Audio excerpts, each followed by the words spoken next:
누가복음 5장 1절에서 11절에 있는 말씀입니다.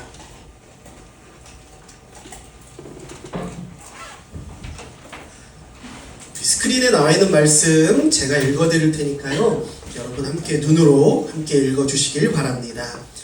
예수님이 게네사렛 호숫가에서 말씀하실 때 많은 사람들이 하나님의 말씀을 들으려고 밀려왔다. 그때 호숫가에는 배 두 척이 있었고 어부들은 배에서 내려 그물을 씻고 있었다. 예수님은 그것을 보시고 그중 하나인 시몬의 배에 오르셨다. 그리고 그에게 배를 육지에서 조금 떼어놓게 하시고 앉아서 군중을 가르치셨다. 예수님이 말씀을 마치신 후 시몬에게 깊은 데로 가 그물을 쳐서 고기를 잡으라 하시자 시몬은 선생님, 우리가 밤새도록 애써봤지만 한 마리도 잡지 못했습니다. 그러나 선생님이 말씀하시니 한 번 더 그물을 쳐보겠습니다 하고 그물을 쳤더니 고기가 너무 많이 잡혀 그물이 찢어지게 되었다. 그래서 그들은 다른 배에 있는 동료들에게 도와달라고 손짓하였다. 그들이 와서 함께 두 배의 고기를 가득 채우자 배가 가라앉을 지경이었다.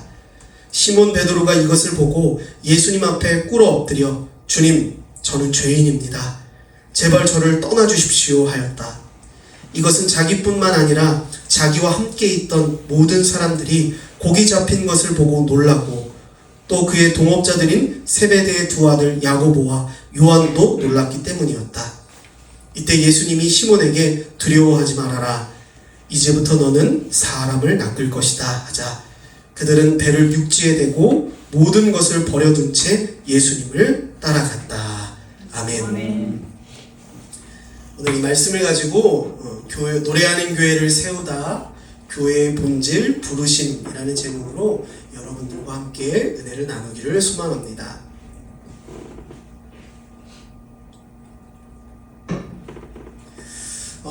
설 명절 잘 보내셨죠? 네. 살들 많이 쪄서 오셨나요? 네, 아멘도 나네요. 설 명절이 끝난 이후 또 여러분들 삶의 현장으로 또 되돌아오셔서 참 녹록치 않은 한 줄 살아오셨을 거라 생각합니다.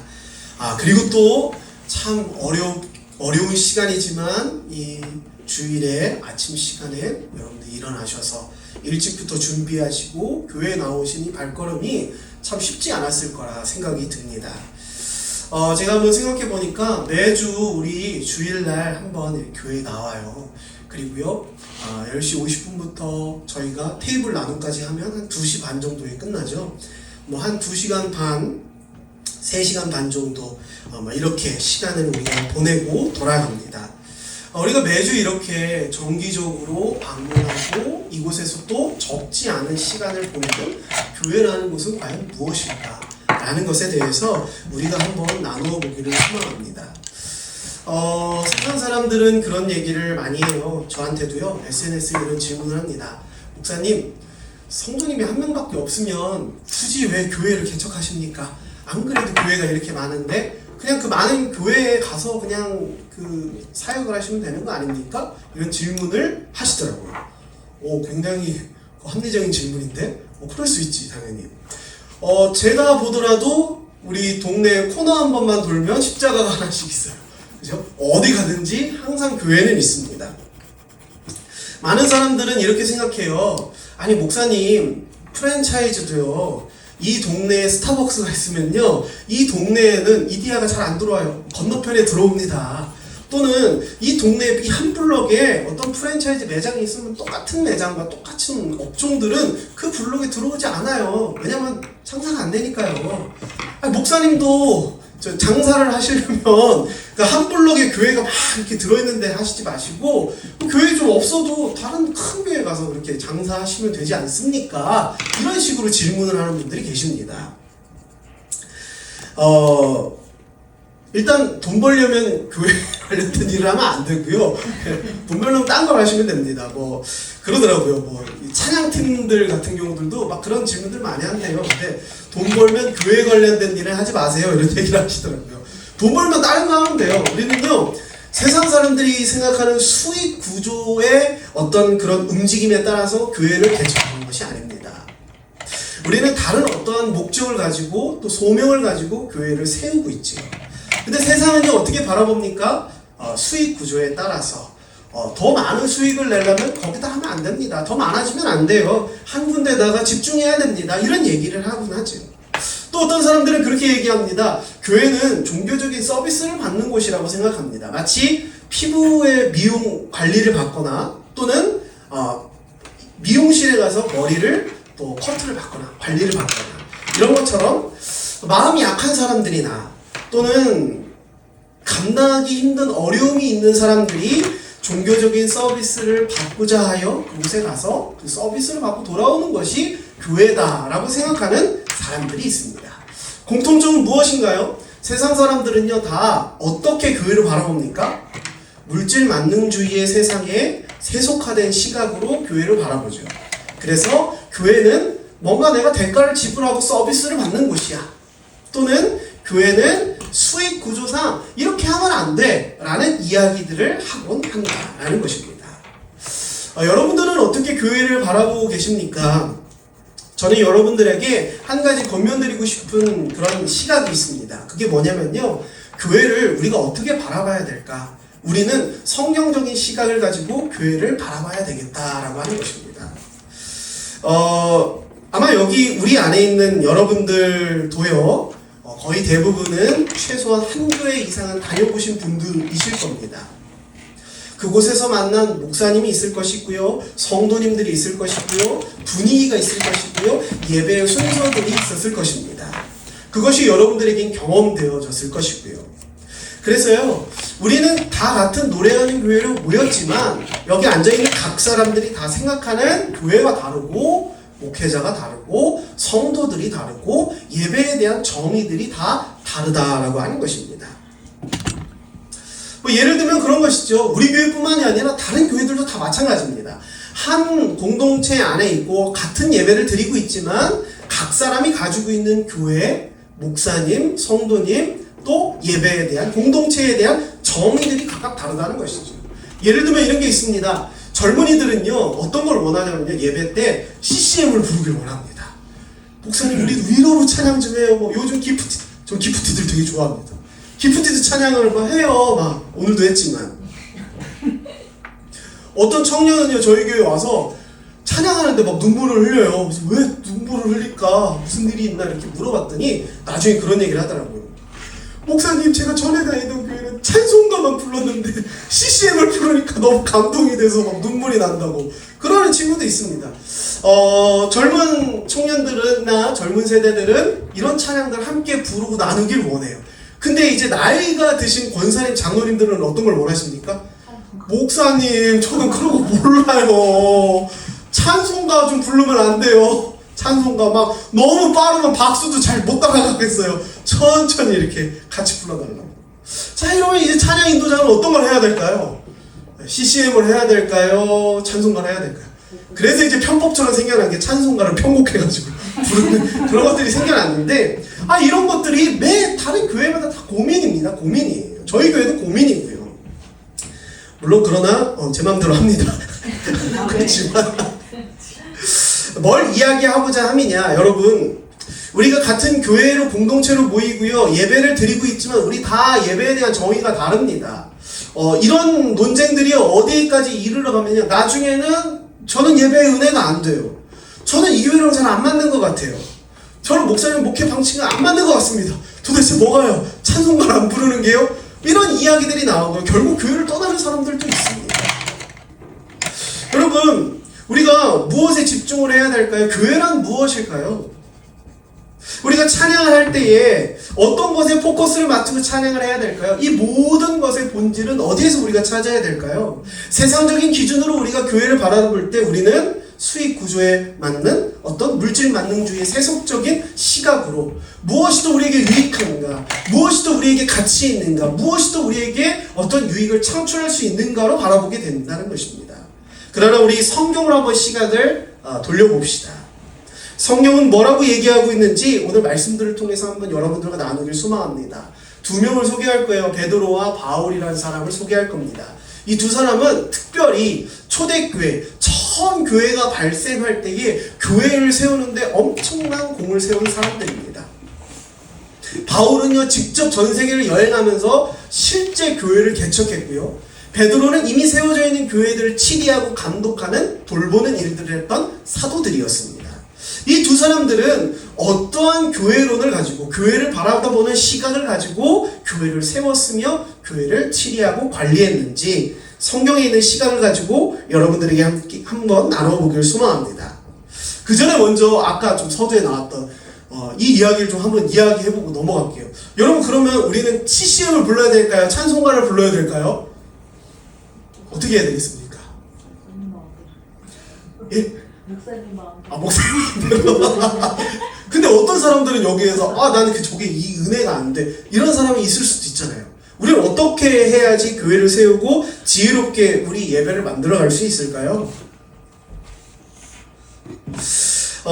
이것이 포인트입니다. 찬양은요, 우리가 즐겁자고 하는 행위가 아니에요. 물론 찬양을 통해 우리는 마음껏 즐거워할 수 있습니다. 하지만 우리의 즐거움이 가장 첫 번째가 되는 것이 아니라 하나님께서 영광 받으시는 것이 첫 번째가 되어야 되고요. 두 번째가 바로 우리가 즐거워하는 것이 되어야 될 것입니다. 그렇다면 이러한 관점으로 우리가 예배를 바라다 본다면 어떻게 우리가 예배를 볼 수 있을까요? CCM이든 찬송가든 상관없습니다. 하나님께서 영광 받으시는 것이라면 우리의 마음을 다해서 우리의 몸을 다해서 하나님을 찬양하겠습니다. 이것이 바로 우리가 가져야 될 모습이다라고 하는 것입니다. 한번 넘겨주시죠. 두 번 넘겨주시면요. 한 번 더 넘겨주시죠. 제가 이걸 안 하고 돌아갔네요. 넘겨주시죠. 첫 번째 인물인 베드로를 좀 소개하겠습니다. 나의 삶의 자리에 찾아오셔서 부르시는 주님을 나누기 소망합니다.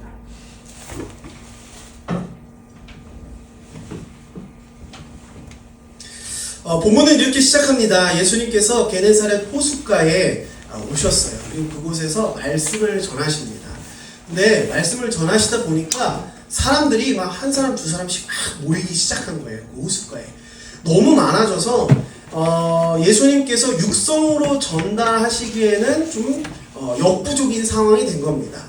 아무리 조용히 해도요, 그 밖에 야외에 자연 환경에서 사람들이 수백 명이 모여있는 그곳에서 아무런 장비 없이 육성으로 이걸 얘기한다라고 하는 것은 굉장히 어려움이 있겠죠.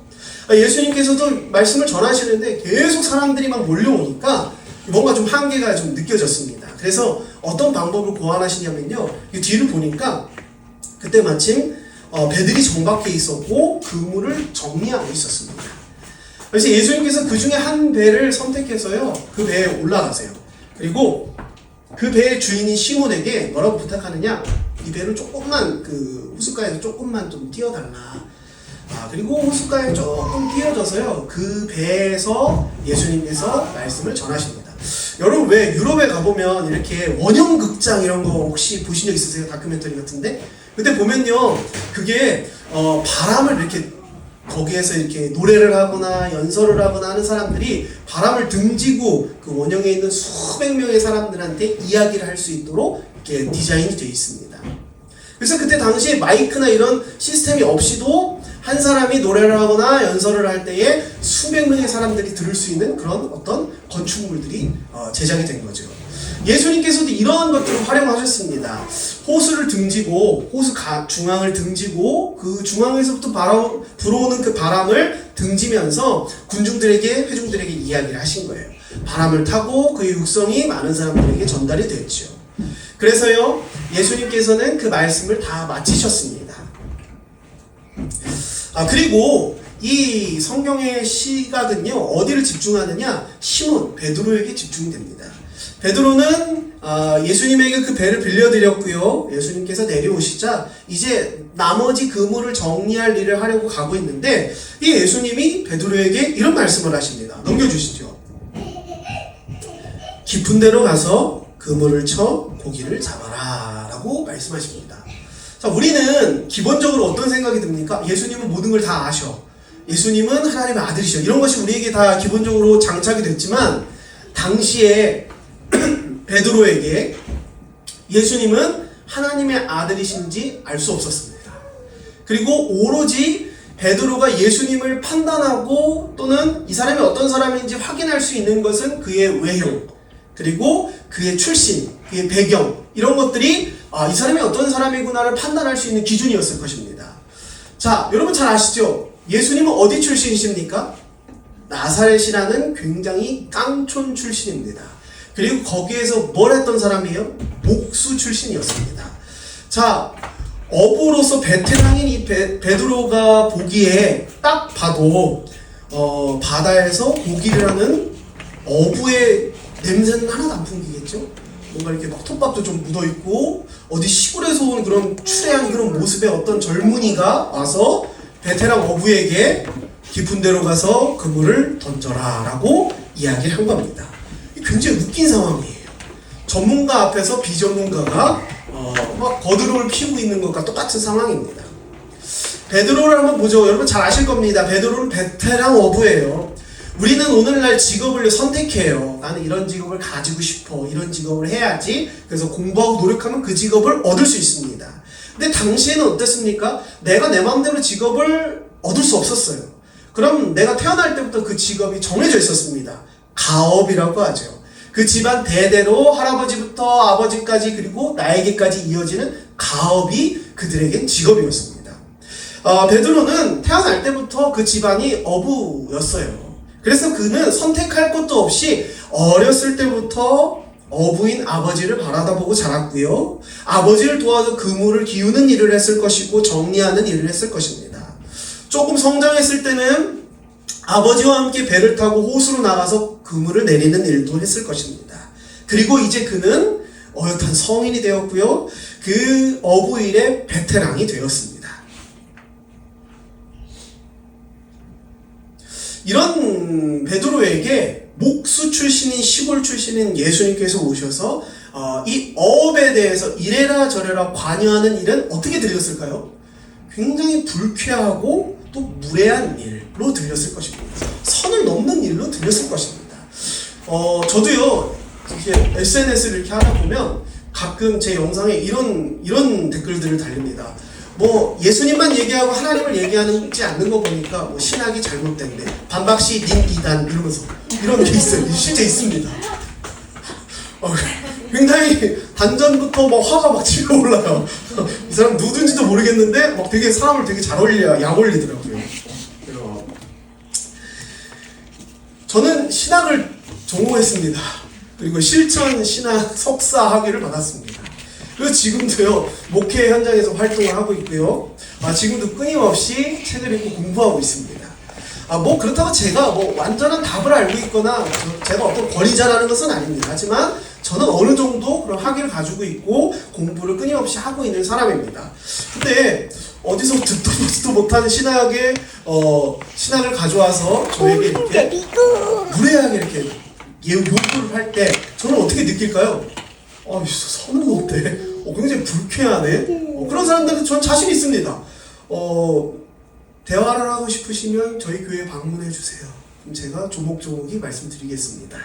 근데 이런 사람들 지금 한 명도 찾아온 사람은 없습니다. 네.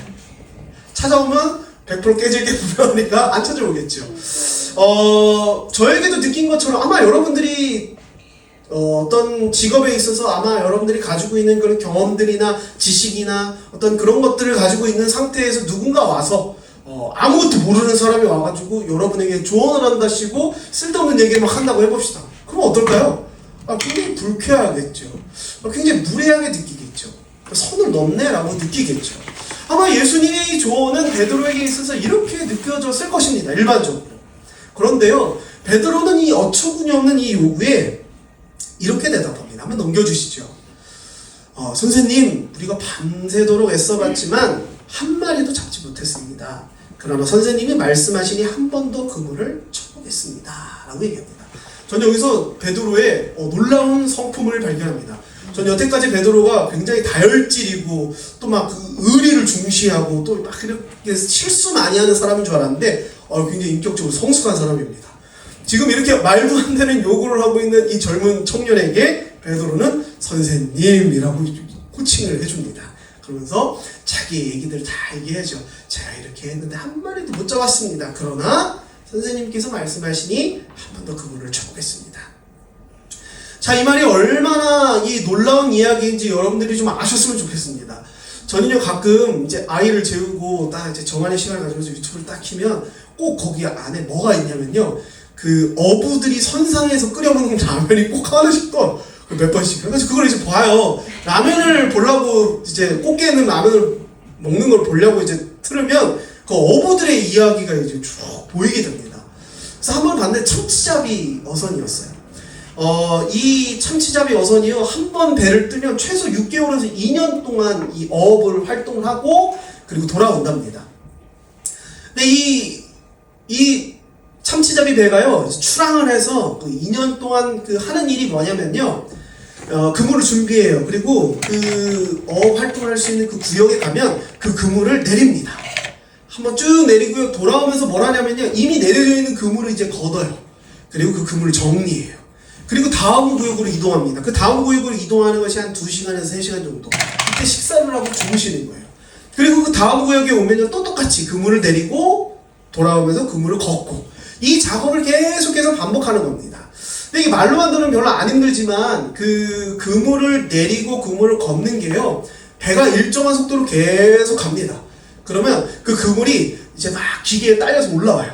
그럼 그걸 이제 손으로 다 걷어가지고 정리하고 거기 있는 물고기들 어종별로 분리하고 그런 일들을 순자리에서 계속 해야 돼요. 왜냐면 배는 계속 가니까. 그 멈출 수가 없어요. 무슨 그물이 찢어지거나 뭐가 잘못됐다 그러면 막 후다닥 달려가가지고 조치를 취합니다. 왜냐면 배는 멈추지 않거든요. 계속 가니까. 그래서 그 자리에서 똑같은 자세로 5시간, 6시간, 8시간씩 계속 일을 하니까 엄청나게 힘이 드신다고 하시더라고요.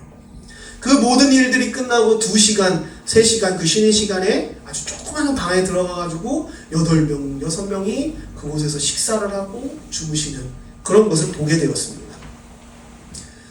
이 어부라는 직업이 굉장히 고된 일이구나라고 하는 것을 좀 깨달았습니다. 주무시는 것도요, 굉장히 좁아요. 그냥 사람 하나 겨우 들어갈 만한 그런 뭐라 그럴까요? 나무로 되어 있는, 짜져 있는 그런 2층 침대에 들어가가지고 8명, 6명이 그렇게 주무시는데 정말 비좁고 정말 어떤 것도 돼 있지 않는 그런 상황에서 어렵게 어업 활동을 하시더라고요.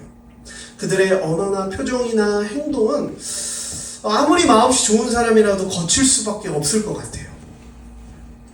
이런 거친 어업의 일을 종사하는 베드로가 어업이라고는 한 번도 해본 적이 없을 것 같아 보이는 저 젊은 청년, 게다가 나사렛이라는 시골에서 목수일을 하던 저 젊은 예수라는 청년이 나에게 와서 어업에 대해서 조언하는 일에 쌍욕을 안 했으면 정말 다행입니다. 근데 베드로는 놀랍게도요, 그분에게 선생님이라고 말씀하고요, 더 놀라운 것은요, 당신이 말씀하시니 내가 한 번 더 그물을 내려보겠습니다 라고 얘기합니다. 여러분, 고기는 언제 잡나요? 바닷가 가보면요, 밤에 이렇게 바다 풍경을 보면 어업 활동을 하는 데들이 많이 있습니다. 낮에 해수욕을 하러 가면 없어요. 그죠? 밤에 어업 활동을 하죠. 물고기는 기본적으로 밤에 잡습니다. 근데 지금은 언제입니까? 이미 해가 중천에 떠 있고요, 한낮인 상황입니다. 물고기들은 한낮이면 깊은 곳으로 들어가서 잠을 자죠. 어업 활동을 할 수 없어요. 이건 말도 안 되는 일입니다. 근데 그 말에 베드로는요, 아무런 대꾸도 하지 않고요, 말씀하시니 제가 그물을 내리겠습니다 라고 이야기를 합니다. 베드로 왜 그랬을까요? 잠시 조금 피곤해 지쳐가지고 조금 정신이 좀 이상해졌을까요? 아니면 뭐 때문에 도대체 베드로가 이런 행동을 할 수 있었을까요? 오늘 이 본문의 말씀을 통해서 우리는 알 수 있습니다. 예수님께서 말씀을 가르치실 때요, 베드로는 별로 듣고 싶지 않았어요. 그물 정리하고 있었습니다. 근데 예수님은 베드로에게 찾아오십니다. 나 네 배 좀 쓸게. 여긴 많은 사람들이 있어서 네 배 좀 쓰면서 호숫가 중앙에서 불어오는 바람에 음성을 실려서 이들에게 가르칠게. 그러십시오. 그래서 예수님에게 배를 빌려드리고요, 그도 앉아서 뭐합니까? 내 배 빌려드렸으니까 그도 앉아서 거기서 예수님의 얘기를 듣는 거예요. 그러면서 뭘 들었습니까? 하나님의 말씀을 들었습니다. 그리고 그가 고백한 것처럼 선생님이 말씀하시니 선생님의 가르침을 듣고 선생님께서 어떤 이야기를 하시는지 내가 들었습니다. 이제 나에게 그 모든 것들이 납득이 됩니다. 그러니 나는 당신의 어처구니 없고 내 모든 경험과 시간과 모든 열정을 다해서 했던 어업의 어떤 지식도 다 내려놓고 당신의 말씀대로 내가 그물을 내려보겠습니다. 놀라운 일이 일어납니다. 밤새 한 마리도 잡지 못했어요. 근데요, 그물이 찢어질 만큼 자신들의 배에서 충당할 수 없어서 옆에 있는 배들 보고 도와달라고 할 만큼 엄청나게 많은 고기를 잡게 됩니다. 그리고요, 베드로는 문득 두려움에 휩싸이게 됩니다. 여러분 혹시 그런 적 있으십니까? 자연에 정말 거대한 어떤 위험을 목도했을 때 여러분 거기서 오는 두려움이라는 감정이 있는 것을 혹시 경험해 본 적 있으신가요? 저는 그랜드 캐년을 가보지 못했습니다. 이런 어떤 웅장한 그런 자연환경을 보진 못했지만 성지순례 가서 몇 군데는 좀 본 것들이 있어요. 그것을 이렇게 딱 그 앞에서 목도했을 때 내 존재 자체가 너무나 작아지는 그런 것들 경험할 때가 있습니다. 그리고요, 그때 문득 제 마음에 드는 두려움들이 막 엄습할 때가 있습니다. 마치 이런 것이죠. 하나님의 영광 앞에 영광이 드러났습니다. 예수님께서 정말 기적과 같은 일들을 베풀어 주신 것을 목도했어요. 그 앞에 베드로는요, 두려움을 느끼게 됩니다. 자신의 죄성이 발각될까봐 두려웠던 것이죠. 그래서요, 전 죄인입니다. 예수님 엎드립니다. 배에서요. 그때 예수님께서 베드로에게 말씀하십니다. 두려워하지 말아라 라고 하시며 아주 중요한 말씀을 하십니다. 넘겨주시죠. 이제부터 너는 사람을 낚을 것이다 라고 말씀하십니다. 이 사건을 한번 재구성해 볼까요? 예수님께서는요, 사실 누구를 만나기 위해 지금 이곳에 오신 것이냐면요, 베드로를 만나기 위해 오신 것입니다. 많은 사람들을 가르치셨지만 이 누가복음의 저자가 주목하고 있는 사건은 뭐냐면요, 예수님과 베드로의 대화입니다. 예수님께서는 베드로를 만나러 오셨어요. 언제요? 그가 밤새도록 고기를 잡지 못한 실패한 그날 찾아오셨습니다. 그리고 그에게 자신의 영광스러움을 드러내시고요, 그에게 말씀하십니다. 이제부터 너는 물고기를 낚는 어부가 아니라 사람을 낚는 자가 될 것이다 라고 그를 불러주셨다라고 하는 것이죠. 지금까지 베드로는요, 물고기를 낚아 죽이는 일을 했습니다. 근데 예수님께서는 그의 생업의 전선에 찾아오셔서요, 그를 부르시는데요, 이제부터 그를 어떤 곳으로 부르신다고 하시느냐, 이제부터 너는 잡아서 죽이는 것이 아니라 잡아서 생명을 살리는 일을 할 것이다 라고 그의 인생을 전체를 부르셨다라고 하는 것입니다. 이 말을 듣게 된 베드로와 그의 동업자인 야고보와 요한은요, 모든 것을 다 버려두고 예수님을 쫓아갔고요, 그들은 예수님의 제자들이 되었습니다. 이 말씀을 한번 정리해 볼게요. 예수님께서는요, 게네사렛 호숫가에 있는 평생 어부의 일에 종사했던 별 볼 일 없는 베드로에게 찾아오셨습니다. 그리고 그는 그날 완전히 실패한, 여러분 어부인데 물고기를 못 잡는다면 그게 어부입니까? 그죠? 소방관인데 불을 못 끄면 소방관입니까? 간호사인데 주사를 못 넣으면 그게 간호사입니까? 교사인데 아이들을 가르칠 것이 없다면 그게 교사예요? 그죠? 자신의 정체성에 정말 심각한 상처를 입은 그날 예수님은 베드로에게 찾아오셨습니다. 그의 삶의 자리까지 들어오셨어요. 그리고요, 그에게 말씀하십니다. 나를 따라와라. 사람을 낚는 어부가 될 것이다 라고 말씀하십니다. 예수님의 부르심을 받은 베드로는요, 훗날 그의 고백 위에 교회를 세우시겠다는 예수님의 말씀을 듣습니다. 그리고 그는 실제로 수많은 교회들을 관리하고 치리하는 사도의 직분을 감당하는 자가 되었다라고 하는 것입니다. 저는 여기에서 이것을 바라보고 싶습니다. 교회는 무엇일까요? 교회는요, 어디서부터 출발해야 되느냐? 바로 하나님께서 부르셨다라는 것에서부터 시작해야 된다라는 것입니다. 여러분, 여기 모여있는 여러분들이 오해하지 말아야 될 것이 있습니다. 넘겨주시죠. 여러분이 예배의 자리에 나오게 되며 또 노래하는 교회에 찾아오게 된 것이 여러분의 결정이나 여러분의 의지가 아니라고 하는 것입니다. 분명한 사실은 여러분이 이 예배의 자리에 나오고 노래하는 교회에 찾아오게 된 것은 하나님께서 전적으로 여러분들을 부르셨기 때문이다라고 하는 것입니다.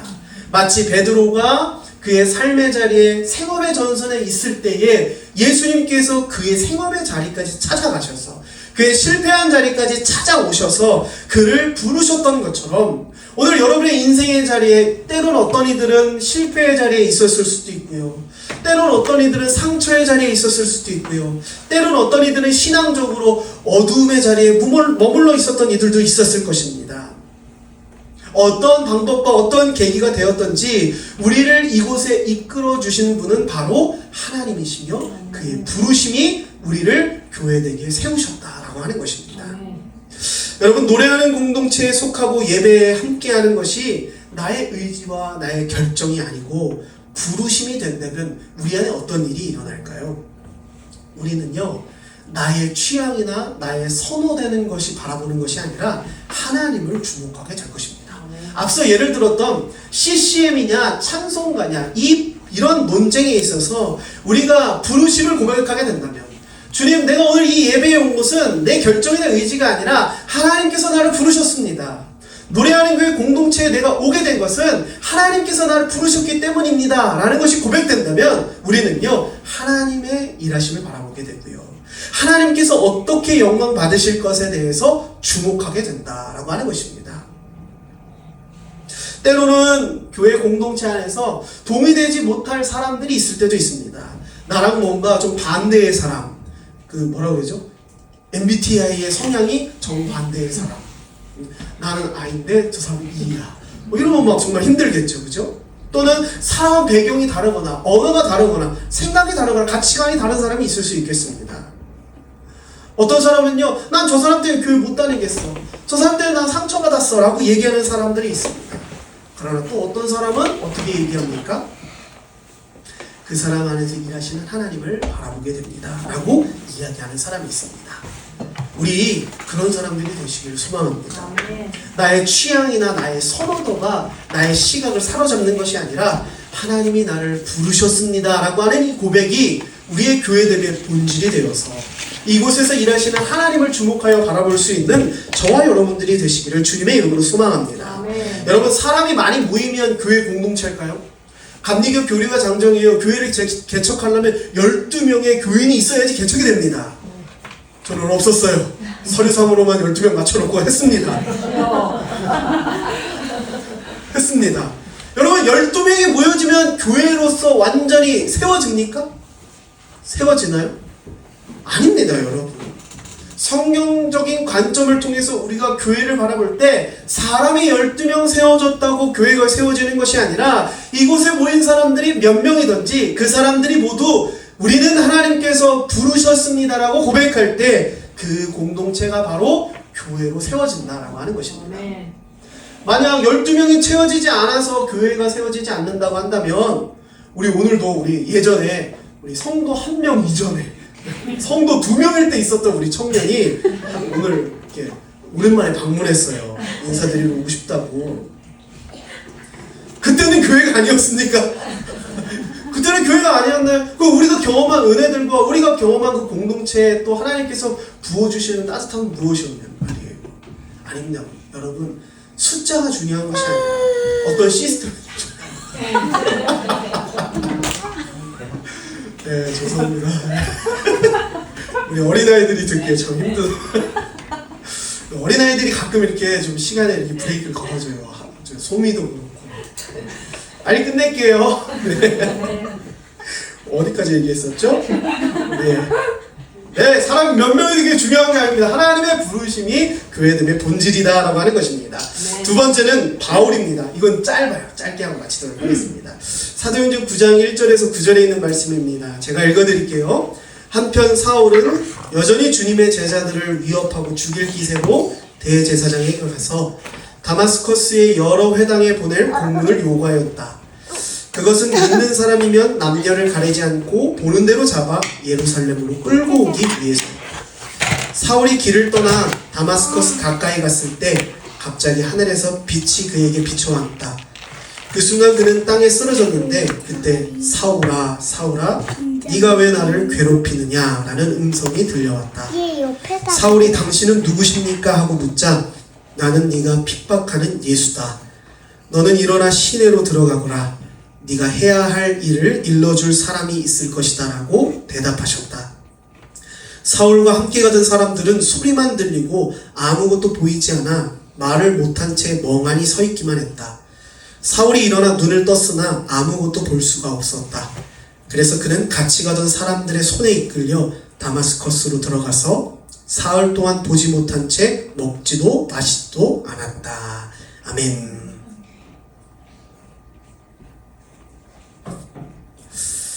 우리 사울의 이야기를 통해서요, 넘겨주시면 완벽한 사람이 아니라 부름받아서 변화된 공동체라는 것을 이야기하겠습니다. 우리 교회 다니는 사람들에게 있어서 바울 이전에 이 사울은 어떤 이미지입니까? 천하의 나쁜 놈. 천하의 나쁜 놈이죠. 그죠? 예수 믿는 사람들을 막 잡아서 죽이기에 열심을 냈던 사람이니까요. 근데요, 유대 사회의 관점으로 본다면 이 사울은요, 굉장히 엘리트입니다. 유대 사회의 엘리트예요. 말씀을 드려볼게요.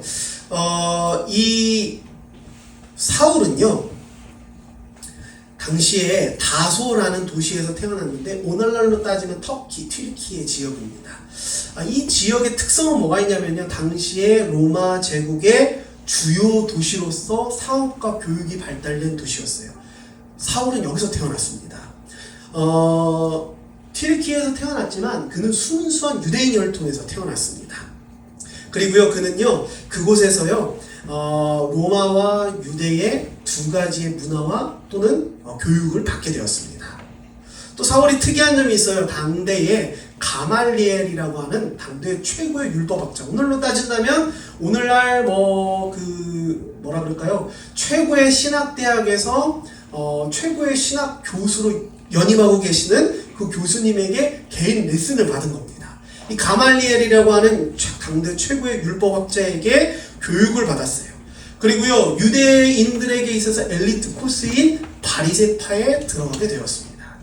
이 바리새파는 어떤 것이냐면요, 철저하게 율법을 지키는 사람들이에요. 그러니까 그냥 유대인들이 아니라 나는 이 유대인들 중에 혈통도 다르고 난 교육도 받았고 난 너네들과 달라 라는 노선을 탄 사람들. 오늘날로 따지면 서울의 굉장히 부촌의 그 아들로 태어나서 거기서 여러 가지 영어도 배우고 중국어도 배우고 여러 언어들을 구사하며 또 되게 좋은 학교도 있잖아요. 그런데 들어가서 엘리트 코스를 밟고 나온, 우리처럼 그냥 이렇게 살아가는 게 아니라 그들만 모이는 그 엘리트 그룹에 들어가서 그들과 교제하고 커뮤니티를 이루는 그런 사람이 바로 사울이었습니다. 유대 사회에 있어서 사울은요, 굉장히 엘리트였어요. 엘리트. 사울은 예수 믿는 사람들을 잡아서 죽이고 가두고 이런 일들을 굉장히 열심히 했습니다. 왜 그랬을까요? 율법을 사수하고 지키기 위해서. 이 일이 열심이었습니다. 유대 사회에서 본다면 이 사울의 하는 행동은 어땠을까요? 굉장히 칭찬받을 일, 멋진 일, 엘리트답다, 이런 일이었을 것입니다. 근데 우리 예수 믿는 사람들 입장에서는 어떻습니까? 이 천하의 나쁜 놈, 천하의 나쁜 놈이죠. 우리 막 잡아가지고 죽이고 가두는 이런 사람이었으니까요. 이런 이 사울이요, 그날도 다마스커스로 가고 있는 길이었습니다. 뭐 하려고요? 예수 믿는 사람들을 잡아서 고문하고 가두고 죽일 수 있는 공문을 받으려고요, 그곳을 막 달려가고 있었어요. 달려가다가 갑자기 빛이 번쩍하면서 소리가 들리죠. 누구십니까? 나는 네가 핍박하는 예수다. 너는 시내로 들어가서 거기 있어라. 그럼 너에게 할 일을 알려줄 사람을 보내겠다. 그리고 눈이 멀어버리게 됩니다. 이 일을 통해서요, 사울은요, 다마스커스 시내에 들어와서요, 3일 동안 아무것도 먹지 못합니다. 마시지도 못하고요, 말도 못하고요, 혼자 끙끙 앓게 되었죠. 우리는 이 말씀을 통해서 한 가지 또 알 수 있는 사실이 있습니다. 베드로처럼 사울에게도 예수님께서는 먼저 찾아오셨다라고 하는 것입니다. 베드로는 실패한 날이었고요, 사울은요, 천하의 나쁜 놈인 시절이었습니다. 어느 것 하나 예수님에게 예뻐 보일 구석이 없는 그 시절의 사울에게 예수님은 먼저 찾아가셨습니다. 우리는 이것을 기억해야 됩니다. 여러분이 어디에 있든지 예수님께서는요 항상 여러분에 먼저 찾아오십니다. 심지어 여러분들이 정말 어두운 골짜기에 떨어져 있을 때라도, 하나님을 욕하고 하나님을 떠나 있고 하나님을 거절하는 그때에도 예수님께서는 여러분들을 먼저 찾아가신다는 것이지요. 그리고 그를 부르십니다. 음성으로 부르시고요, 정말 영광스러운 모습으로 그를 부르십니다. 아나니아라는 제자를 통해서 사울에게 안수를 해줄 때 그의 눈에 거품이 벗겨지면서 다시 밝아지게 되고요, 그는 음식을 먹고 회복하게 되었습니다. 그리고 놀라운 일이 일어납니다. 그 다음 장에 바로 이 사울이 음식을 먹고 회복한 뒤에 어딜 갔느냐, 유대인들의 회당에 갔습니다. 그리고 그곳에서 뭘 하기 시작하느냐, 예수님을 전하기 시작했다라고 말씀이 쓰여져 있습니다. 정말 놀라운 일이죠. 불과 3일 전까지만 하더라도 유대 사회에서 엘리트였습니다. 유대 사회에서 율법에 하나라도 거스르지 않는 행동을 하려고 노력했던 사람이 이 사울이었어요.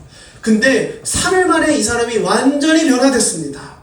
유대의 엘리트였던 사람이 당시에 이단 취급받던 예수를 믿는 사람이 되었던 것이에요. 예수 믿는 사람들이 우리의 입장에서 봤을 때 천하의 나쁜 놈이었던 저 사울이 3일 만에 예수님을 만나고 예수님을 전하는 사람이 되었던 것입니다. 도대체 무엇이, 어떤 일이 있었기에 이 사울이 이렇게 변화될 수 있었을까요? 그것은 바로 하나님의 부르심이다라고 하는 것입니다. 우리는 이렇게 생각하죠. 신앙생활이 뭔가 나에게 주도권이 있다라고 생각합니다. 내가 찬양을 열심히 하고, 내가 기도를 열심히 하고, 내가 정성과 노력을 하나님 앞에 바쳐드리면 하나님께서 나의 어떤 기도 제목을 들어주실 것이라 생각합니다. 그러나 하나님은 전혀 그렇지 않습니다. 성경을 통해서 어떻게 이해하고 계시나요? 우리가 최악의 상태에 있을 때, 천하의 나쁜 놈일 때 예수님은 우리에게 먼저 찾아오십니다. 그리고요, 우리를 부르십니다. 사울이 뭘 했습니까? 사울이 뭘 했나요? 예수님께 어떤 선행을 했습니까? 이웃을 사랑했나요? 선행을 했나요? 구원받을 만한 착한 일을 했나요? 전도를 했나요? 어떤 충성과 봉사를 했나요? 아무것도 안 했습니다. 천하의 나쁜 놈이었어요. 그러나 예수님께서는 그를 먼저 찾아가셔서 그를 부르십니다. 그리고 그를 통하여서 교회를 세우죠. 인류의 역사에 있어서 사도 바울만큼 교회를 개척하고 교회를 세우는데 업적을 세운 사람은 없을 것입니다. 사도 바울은 전 세계를 다니면서 교회를 세운 사람이 되었다라고 하는 것이죠. 말씀을 마무리하려고 합니다. 여러분, 저는 개척한 이후 지금까지 계속해서 기도하는 제목이 있습니다. 하나님, 왜 저를 이곳에 부르셨습니까? 이 기도를 계속하고 있습니다. 똑같은 기도이지만요, 작년 11월 이전과 그 이후는 조금 그 의미들이 좀 바뀌었습니다. 똑같이 이렇게 기도해요. 하나님, 왜 저를 이곳에 부르셨습니까? 예전에는요, 하나님, 이곳에 사람도 없고 아무도 없는데 도대체 나를 왜 여기에 부르셨습니까? 나보고 뭐하라고 부르신 것입니까? 근데 이제는 어떻게 바뀌었냐면요, 하나님, 보내주신 성도님들과 하나님께서는 무엇을 하기를 원하십니까? 왜 이곳에 저를 보내셨습니까? 라고 기도하고 있습니다. 그럴 때마다 하나님께서는 저에게 이런 마음을 주세요. 교회를 세워라. 교회를 세워라. 하나님, 벌써 교회는 세워졌는데 서울상도 건물도 있고요, 다 있습니다. 집기들도 다 있습니다. 그래도요, 하나님께서는 저에게 교회를 세우라 라고 말씀하십니다. 하나님, 건물도 다 계약됐고요, 이제 사람들도 모였고요, 음향 시스템도 다 있으니까 이 정도면 교회 이미 세워진 거 아닙니까? 라고 하지만 하나님께서는 그런 교회를 말씀하시는 것이 아닙니다. 하나님께서 말씀하시는 그 교회는요, 바로 하나님의 부르심을 고백하며 모인 우리를 이야기하는 것입니다.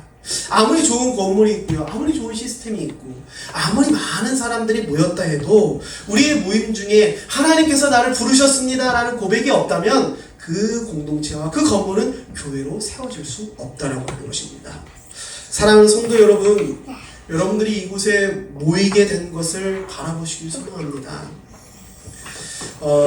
누구 하나 자신의 결정이나 의지로 오신 분이 여기 계십니까?